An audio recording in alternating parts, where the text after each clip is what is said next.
ขึ้นไปเรือกันดอกเนาะโอ้ไม่ยังนะลุงมาแล้วเอ้าไปเบิ่งก่อนเอนี่เสริมความหล่อเนาะเป็นอยู่บ่เป็นอยู่นะใช้บาทใช่มันเข้าในนี่แล้วนั่นโอ้ยวาสนาตกลงซ้ายบาทนี่เฮ็ดหยังบาทนี่ต้องเอียงรถแล้วนี่ต้องเอียงรถมาฝั่งนี่เฮ็ดตกลงพุ่นแหละลุงใช่นะโอ้เด้อยู่ในน่ะ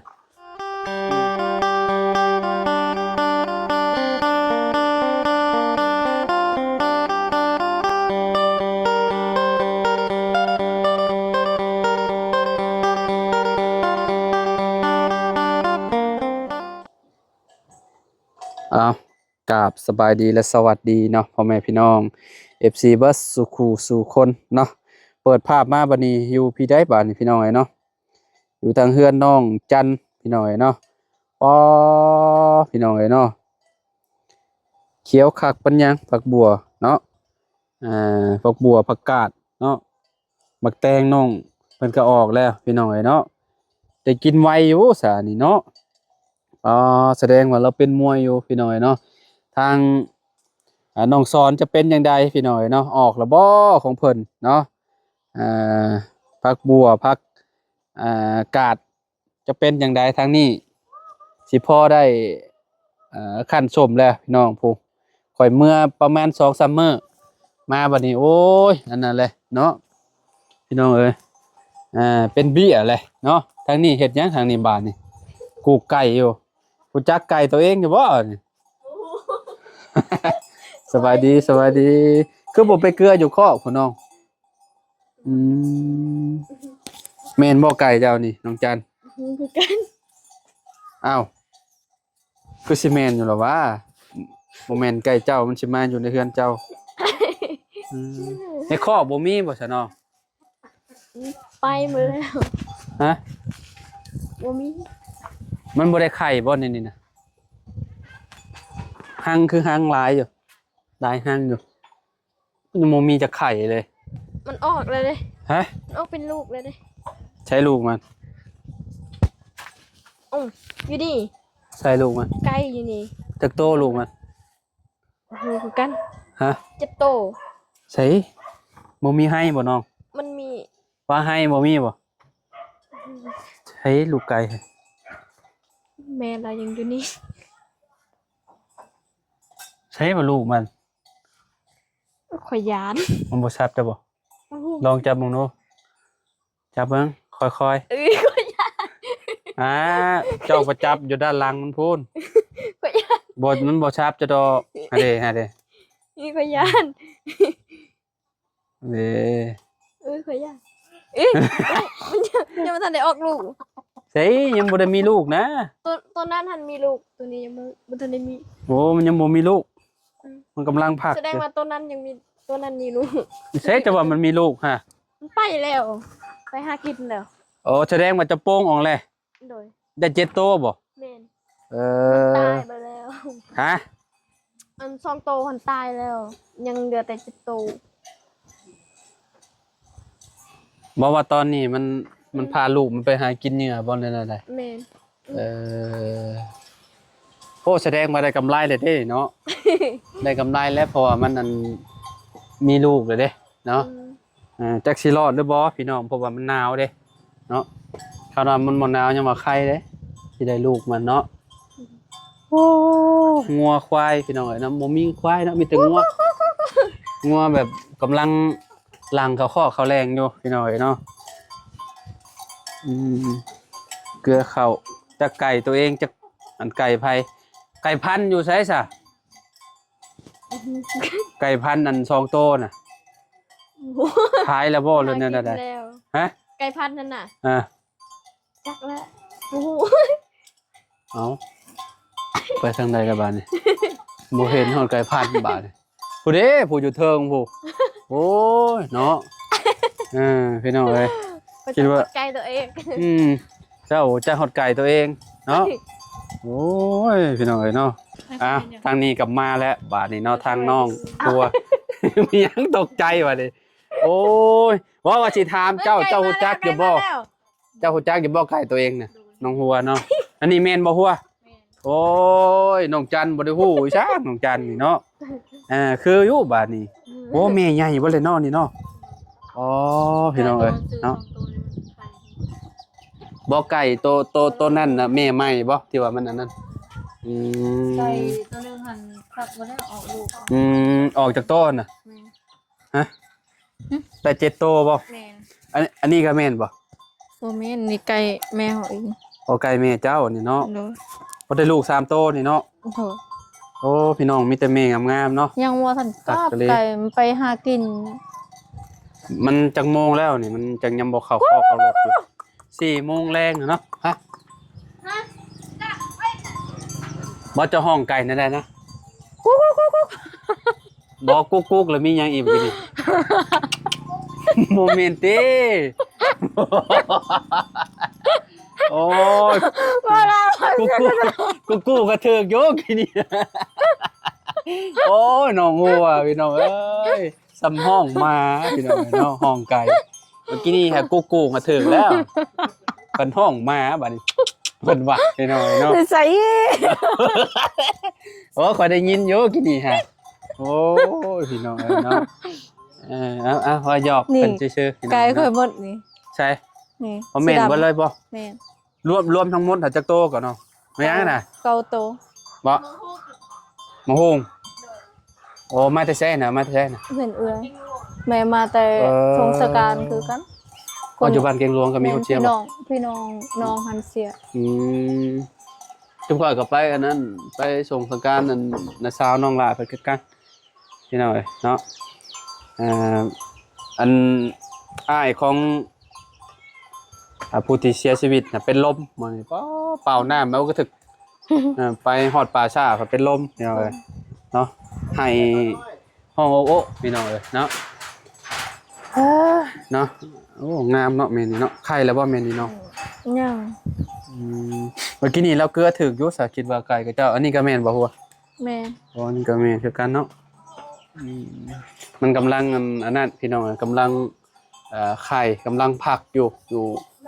มีอยู่ต้นนึงเนาะอยู่หั่นเนาะที่ว่ามันอันนั้น ตัวนึงหันพักแล้วออกลูกอ่ะ หึ แม่ตัวนึงหันมันพักแล้วเจ็ดโตลูก ได้7โตบ่รู้มัน แม่ มันพาลูกไปหากินบ่ตอนนี้ แม่ ลูกยังน้อยๆมันคือไปเดินแต่คือบ่อันนั้นมา น้องมาตอนแรก มันเข้าป่านี่บ่หรือว่าจังได๋บ่ค่อยเห็นมันปานใดเนาะ แม่ พี่น้องเอ้ยหรือว่าอยู่เทิงบ่ไปหากินอยู่เทิงอันนั้นไก่กับเจ้าน่ะเนาะแม่นบ่ แม่มันสิเข้าคอกหันช่วงเด้6โมงแล้วเข้าคอก อืมแม่มา แม่ฮะก็มาพี่น้องแม่นุ่มฮะก็มาเนาะไปส่งสการคือกันเราก็ได้เนาะไปรอบบังพักก่อนคือตื่นไวว่าแท้พักนี่แป๊บเดียวหนึงอันนั้นแหละได้สิได้กินเลย มาซะแม่เอ้ย โดยสบายดีเด้อแม่มาแต่ส่งสการบ่โอ้โดยเอาเดี๋ยวเราขึ้นไปพักผ่อนก่อนจ้ะเนาะพี่ทางนี้ลุงบ้านนี่เนาะ โอ้ยสบายดีเด้อเพียงเด้อ โอ้ยสบายดีเด้อลุงเอ้ายังเหลือแต่เจ้าผู้เดียวบ่ อันไหน ยังบ่ได้มาบ้าน ก็ยังค่อยบ่เสียงบ่บุญมันปะบ่บุญสารวัตรบ่จันทร์ อ๋อก็คือแบบบ่าวบุญอันสารวัตรยังบ่ได้เมื่อบุญวันป่านนี่เมื่อแล้ว เมื่อแล้ว กับบ่าวไร่ บ่ไล่ โอ้ ทั้งทีมงานก็ยังเดือทำบ่เสียงเลย บ่ ก็ เสียงแล้วก็ค่อยฮะก็ขึ้นมาบ่าวเพิ่งเนาะ โดย แล้วก็ลุง แม่น แล้วก็บ่าวบุญสารวัตรบุญบ่แม่นบุญจันทร์เนาะ บุญจันทร์ บ่าวจันทร์เลยเด้อ มีแต่ บ่าวจันทร์เนาะ บ่าวจันทร์นั่นแหละทั้งมันจะม่วนก็ถ้าแต่ว่าสำหรับที่ขึ้นมาเที่ยวก่อนก็มีแต่คอยนี่แหละยังบ่ได้ อยู่ยาวเลยเนาะ อยู่ยาวเลย อ๋อ เนี่ย เซ็นอนุมัติให้แล้วเราว่าคันว่า สิ้นเดือน อันนี้ก็ฮอดสิ้นเดือนก็ได้เราอ่ะ อืม ถ้าเป็นไปได้คันบ่มีคนซักเสื้อผ้าให้ก็หาทั้งนั้นก็ได้ก็ดีคือกันเราอ่ะ อืมโดย โอ้ยอกสิได้ตอนนี้น่ะที่จริงเขาก็บ่อยากให้เมื่อแหละว่าไงว่า หลักๆเลยน่ะอาจารย์แบบว่าเฮาหา อืม ทำงานเนี่ยยอดวิวมันบ่หลายแหละ อืม มองเนี่ยแล้วเฮามันน้อยดีสิ อืม มันน้อยแฮงน่ะคันเฮาบ่บืนใส่มันก็แฮง แฮงนักเนาะ อันนั้นพี่น้องก็ว่าขอโทษนํ โดย เดือนหนึงนี่ได้10,000กว่าบาทซุมื้อนี่โอ้ยหมื่นกว่า มัน เอาใส่เงินบัดมื้อหนึงกับมื้อหนึง โดย 600-700 บาทเนาะ โดย มันเข้าซีนตลอดนะพี่น้องเอ้ย เงินขายรถเอามากินสิเบิดแหละพี่น้องลุงน่ะถ้าเชื่อนี่แหละอาจารย์เนี่ย จะหน่อย FC ก็ถามว่าเอ้าเฮาบ่ได้สิออกรถนอกรางมันแบบคันว่าสิออกรถนี่ยากคุมื้อนี่พี่น้อยเนาะแบบเขาต้องแบบจักสิว่าจังได๋แหละเนาะ มันบอกไงว่าคันว่าคือพี่น้องเบิ่งให้เฮาแบบเบิ่งช่วยเบิ่งเหลือแบบว่านี่แหละเขาได้เงินตัวนั้นมาได้กินบอกง่ายว่าเขาได้เก็บไปออมน่ะอาจสิเป็นไปได้ แม่น คันโดยเฉพาะคือซุมื้อนี่น่ะก็ขอโทษนะพี่น้องเอ้ยยกเงินตัวเองบอกว่าใช้ซุมื้อสินะ เราก็ได้เด็ก บ่พอใช้บ่พอจ่าย แม่น นักหนาสาหัสนั่นแหละ แม่น คืออาจารย์นี่มื้อได้สิฮอกกันน่ะ โอ้อย่าวางลงคือกันนั่นแหละยอดวิวพอแต่สั่งนั่นก็เงินที่ขายรถขายร้านก็ได้เอามาวนเวียนแบบนี้แหละแบบ สิเจาะเวลา เอามาแต่ละเทื่อก็ค่าใช้จ่ายเฮากับบ่แม่นน้อยๆพี่น้อย เนาะ เนาะ นี่คือลุงขึ้นมา โดย นี่ลุงรายเบิ่งเบิดประมาณ 30,000 กว่าบาท คือกันนั่นแหละซูซีกันลุงเอ้ยเนาะบ่ได้ลื่นเรือกันดอกเนาะโอ้มีหยังน่ะลุงมาแล้วเอ้าไปเบิ่งก่อนเออ นี่ เสริมความหล่อเนาะเป็นอยู่บ่เป็นอยู่นะใช้บาท ใช่มันเข้าในนี่แล้ว นั่น โอ้ยวาสนา ตกลงซ้ายบาทนี่เฮ็ดหยังบาทนี่ต้องเอียงรถแล้วนี่ต้องเอียงรถมาฝั่งนี่เฮ็ดตกลงพุ่นแหละลุง ใช่น่ะ โอ้เด้อยู่ในน่ะเอ๊ะ ใส่มันคุมออกแล้วหัว เอาอันนั้นมาเคลียร์ติหัวเอาอันไม้มาเคลียร์โอ้ยเผาหันแต่แท้บ่บอกกันก่อนเนาะมันตกลงเลยลื่นคู่เขาเจ้าว่า ลื่นคู่เลยได้เนี่ยมาเปิบเอาใส่ปรับเลยบ่ถามก่อน ไม่ได้บอกไปเลย โอ้ยมันออกบ่ได้นี่เฮ็ดได้ป่ะนี่ใช้เบิ่งอ้ายเฮ็ดให้มั้ยได้บ่ จับ ได้แล้วได้บ่ หันเด้โอ้ยเนาะ เอาลุงจัดใส่แว่นบ่งาม ฮะ ใส่แว่นบ่งาม บ้าว่าไปกระจกมองข้างเฮาเวลาขี่ไปข้างนอก ตำรวจจับหัวกันหน่อยฮะ เวลาเฮาแนมใส่แนมครัวมันจังบ่ยากแบบนั้นจะบ่เจ็บคอเฮาเบิ่งในกระจกกระจบ มันคันว่าเฮาขับไปแล้วเฮาสิระวังงวกกันงวก แม่นเวลาเฮาอยากอันแซงรถหย่อรถใหญ่กับได้แหละ มีได้หมุนอยู่บ่ โกย มันบ่มีได้หมุนอยู่คือเก่า มีกุญแจหมุนก็คือเก่าแล้วซะก็มีแต่เอาเมียนก่อนหั่นแหละ โอ้ยบ่แม่นสิมาให้แย่งหน้าตัวเอง นี่บ่มีบ่อันกุญแจนั่น14บ่มีเนาะโอ้ย จะ14แล้วรถข่อยมีอยู่แต่รถข่อยบ่ได้อยู่นี้ รถข่อยก็บ่มีคือกันบ่ได้เอาติดรถเลย ใส่อามาอยู่ตัวนั้น สร้างมานั่นนี่น่ะ บ่ เขาเจ้าเอามาให้ เขาจะเอามา อ๋อเจ้าของอันนั้นอันคนขายรถนั่นเนาะ แม่นบ่อาจารย์ข่อยใช้ถือข้างอยู่บ่ล่ะ เอ้อ โอ้เอ้าแม่นยังได้มาที่นี่โฆษณาขายเลขอ่ะ เฮ้ โทรศัพท์ข่อยแล้ว โอเคลองหมุนดูพี่มาหมุนแบบนี้นะหมุนใส่ถือบอ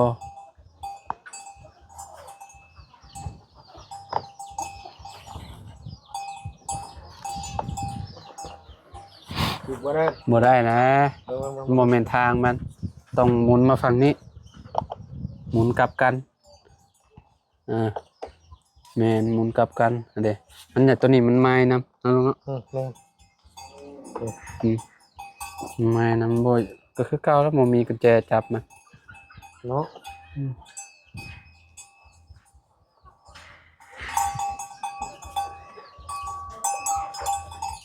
ตัวนี้แน่นแน่บ่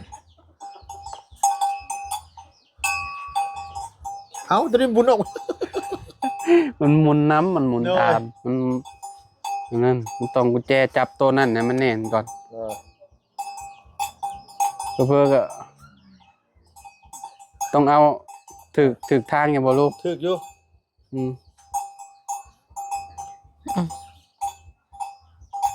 มันต้องเอาไปทางนั่นเนาะ ต่อไปทางนั้นเปลี่ยนไปทางนั้นแล้วเขาเอาตัวนี้มาซะทางนี้ โอ้ยพี่น้องเอ้ยอันนี้บ่เพิ่นว่าหัวล้านลื่นคู่อีกแล้วอาจารย์เอ้ยบัดนี้ เมื่อกี้ดีก็ว่าถึกอยู่เนาะ โดย นี่มันบ่แม่นทางมันก็แน่ว่าเอาทางเราปิดไปทางน้องหัวเอาไปทางน้องหัวผมไปทางหน้าผมนี่ของมันอยู่นี้นี่ถึกแล้วนี่เอาใส่เลยรถตัวนั้นเอามีแต่ว่าไปฝั่งนั้น เนาะ ถือบาน เจ้าก็มีแต่ให้ขี่ออกไปให้กับเจ้าอยู่ในนอกค่ะเด้ บ่ต้องใช้เองเลยเอา ให้กับเจ้าอยู่ในนอกค่ะเด้กับเจ้าหันให้ ซ่าสิได้นางเลย เพราะว่ากุญแจ ก็บ่เคยเฮ็ด กุญแจก็บ่มีจักอันหันนะก็มันเอาหมุนใส่เดี๋ยวมันก็ออกคือเก่า ไปเบิ่งรถก่อนเด้ออาจารย์เด้อ โดยเข้ามาอีกบ่ เจ้าผู้น่ะงัวมาเรียนว่าเกลือ เข้ามาอีกบ่ลุง ยังบ่ได้เข้ามาแหละ ไปเลยบ่ โดยมีแต่ว่าสิท่าเอาพร้อมกันบ่ซะ ก็ยังออกพร้อมกันหั่นแหละ เอาพร้อมกันได้สิเข้ามา แม่น สิเข้ามาหาเจ้าเด้อ ๆ โอเค ๆเข้ามาใหม่เด้อใกล้ๆนี่เนาะพี่น้องเอ้ยรถมีแต่แนวรถลงได้เอาขี่ขมือเด้ ไปจ้ะพี่น้องเอ้ยไปโดยไปรอเบิ่งชวนพักเราก่อนเนาะพอได้กินพักกินหญ้าน้ำเราพี่น้องเอ้ยเนาะคือโป่งไว้เถอะเนาะโป่งไว้เนาะต่อจุด มั ย ก อด แตงตัวปลูกนำกันกับมักทั่วหันบ่ได้ออกแต่ซอง ตัวนั้นก็ออกแล้วเนาะมักทั่วบ่นะ แม่น พี่น้องไวเลยเนาะ ออกแต่2ต้น นึกมองหันติ แม่น คือมัน แล้วน้องก็ซื้อมาปลูกใหม่อีก ปลูกมื้อเช้านี่ เชิญใหม่บ่ โดยตัวเก่า จักมื้อแล้วประกาศนี่ฮะ แต่อาทิตย์ก่อน ว่าอันหมุนงานมันก็บ่ได้เอาไปเบิดเนาะก็ยังอยู่เนาะเพราะว่ามันหลายเด้มันก็บ่ได้คอยคนไปเด้เนาะ ผักสลัดอันบ่เกิดมัน หม้อบ่พัชรัด บ่ มันเป็นในเก่าพอแล้วค่ะเนาะ บ่ออกเลยหันทรง แต่ประกาศนี่คือสิเป็นในใหม่อยู่เพราะว่ามันออกลายเด้พี่น้องเอ้ยอันนี้คือหยังซั่นนี่ อันนี้มักแตง อืม แล้วก็ปนใส่ผักหอมนำ อืม ผักบัวเขียวคักเลยเนาะเขียวพี่น้องเอ้ยปัดมันนั้นมีแต่ลิใบและคั่นสมพักแล้วก็บัวซะกับอันนี้เนาะแซ่บอยู่เข้าว่าได้เขียวอยู่พี่น้องเอ้ยเนาะอันนี้ยังแป้นอยู่ยังบ่ออกอยู่เนาะก็มีแต่รอเบิ่งเนาะมันสิออกมื้อใดเนาะ เนาะ เป็นไรรถใหม่ พันที่อยู่บ่ ฮะ บ่ได้ฝันเห็นหยัง คืนนี่ออก33บ่เมื่อคืนนี่ เอาตัวนี้แหละคืนนี่ 3 บ่หรือว่าจังใดแหละบ่แน่ใจปานใดเนาะล็อกเข้าไว้เอาเมียนอยู่นี่เนาะ โดย กูมือนี่เอาเมียนอยู่นี่พี่น้อยน้ำในก็เพิ่นก็ยังบ่ได้มาพี่น้อยเนาะเพิ่น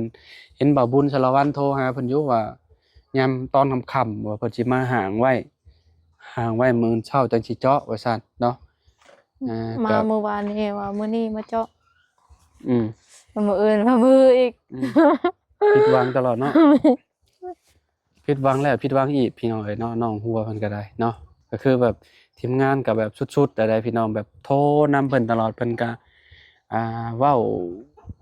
ปิ้นไปปิ้นมาพี่น้อยเนาะเมื่อวานนี่ว่าสิเข้ามามื้อนี้ว่าสิเจาะว่าสิได้เจาะมื้อนี้นะก็เบี้ยนไปอีกพี่น้อยเนาะจักสิจังใดเนาะจักสิจบจังใดเนาะก็ท่าเบิ่งนํกันพี่น้อยเนาะว่าเพิ่นสิเข้ามาแท้บ่เนาะตอนค่ำๆสิมาห่างไว้บ่หรือว่าจังใดเนาะเพราะว่าทีมงานก็เว้ากันไว้แล้วว่ามื้อนี้เจาะแท้ 100% เนาะสุดท้ายมาก็ค่ำเอาซื่อๆพี่น้องน้องหัวก็เนาะอดใจรออีกเนาะพี่น้องเอ้ยเนาะ รอแล้วรออีก รอแล้วรออีกเนาะรอเรื่อยๆไป รอจนเมื่อยน้ำก็เอาน้ำอยู่ในหั่นบ่มาหดหรือว่าจังได๋ แม่นเอาน้ำนอนมอง ถ้าเอาน้ำเซก็บ่ไหวแล้วเนาะไปเก็บเนาะอยู่บ่ไกลๆนึงพี่น้องเอ้ยเนาะตเพื่อสิบืนเชบืนหยังยู่มาฮอดพี่น้องเอ้ยเนาะอันนี้ยังว่าน้ำอยู่ในนี้ขอน้ำเพิ่นหดก่อนเนาะน้องเนาะ แม่น โอ้น้ำเพิ่นก็หลายอยู่ซะยังบ่ได้นั่นยังบ่ได้บก เนาะยังหลายพอสมควรอยู่พี่น้องเอ้ยได้อยู่ใช่เนาะอ่าเป็นได้น้องบุตรมีข่าวดีอยู่บ่ โดย ฮะ ก็มีอยู่ทางสองลุงเฮิมมือก่อนฮะ ผู้ใหญ่เพิ่นจังไดเพิ่นสมทบ สมทบเฮ็ดเฮือน เฮ็ดเทือนได้เท่าไรแล้วนั่นน่ะจาก สอ ล้าง น ลุงเฮิมมัน2 ล้าน ซ่องไปอีกบัดนี้ อันได้ยินลุงเฮิมเพิ่นว่าอันซองบ่บุญบรรปลายก็มี แต่เพิ่นยังบ่ทันได้มาแจ้ง อ้าวแม่นบ่ โดย โอ้อ้าวก็ดีใจนำซะเนาะพี่น้องเอ้ยอ้าวเพราะว่าน้องบุตรก็คือน่าสงสารคือกันพี่น้องครอบครัวเราเนาะพ่อก็คือที่ฮู้แหละเนาะว่าเพิ่นเป็นจังไดเนาะน้องหัวเนาะ แม่ พี่น้องเอ้ยเนาะก็อยากซอยเพิ่นเนาะพี่น้องเอ้ยเนาะก็ทีมงานทีมเฮาก็พากันนี่แหละพากันไปถ่ายเพื่อว่า FC เพิ่นเห็นพี่น้องเอ้ยเนาะตอนนี้น้องเพิ่นเห็นหยังปลูกผักบ่ เฮ็ดสวนผักแม่ ส่วนผักคือของเจ้านี่นะ แม่ ใหญ่แบบนี้บ่หรือว่าน้อยของเจ้า น้อย พอได้ปลูกได้หยังได้กินเนาะ แม่ เออ เพราะว่าลุงเฮิมยังบ่ทันได้ซื้อหยังในมาออมเราก็เลยเอาขี้แบก่อนมาใส่ อืม แล้วมื้ออื่นจึงปลูก ลุงเฮิมถ้าลุงเฮิมซื้อหยัง ขี่ม่วนบ่รถเจ้าจะขี่ไปฮอดไสแหละ ที่ทวันนี่ ฮอดไสโปนแล้วบ่ เสียปวนไปแล้วเท่านั้น นี่ได้ โดย โอ้ชายแดนเด้อ เว ยั ลาง ไปยัง ให้ก็ไปไสโปนเนาะ โดย รอบหนึงแล้วนี่เนาะ โดย จวดจ้าดขนาดแล้วติ โดย โอ้สายจวดอยู่แล้วน้องบัวเนาะโอ้น่าก็แตกกับโพะพี่น้องเอ้ยเนาะอ่าโอเคใช่พี่น้องอยู่ดีมีเฮงบ่สุขทุกคนเนาะไปพบไปพอกันใหม่เนาะสบายดีเด้อเนาะ สวัสดี พี่น้องเอ้ยโอ้โดพี่น้องเอ้ยเนาะไปพี่น้องพอกันใหม่สบายดีเด้อ